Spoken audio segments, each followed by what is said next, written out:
ज्ञानिनामपि चेतांसि देवी भगवती हि सा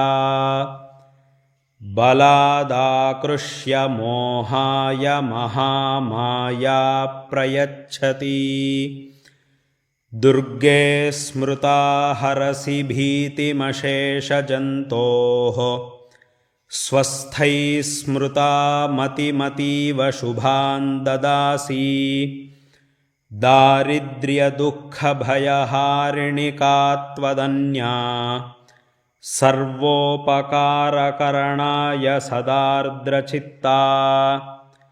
सर्वमङ्गलमाङ्गल्ये शिवे सर्वार्थसाधिके शरण्ये त्र्यम्बके गौरि नारायणि नमोऽस्तु ते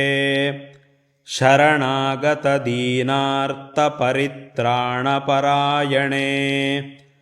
सर्वस्यार्तिहरे देवि नारायणि नमोऽस्तु ते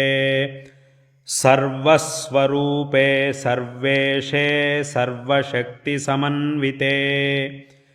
भयेभ्यस्त्राहि नो देवि दुर्गे देवि नमोऽस्तु ते रोगानशेषानपहंसि तुष्टा रुष्टा तु कामान् सकलानभीष्टान् त्वामाश्रितानां न विपन्नराणां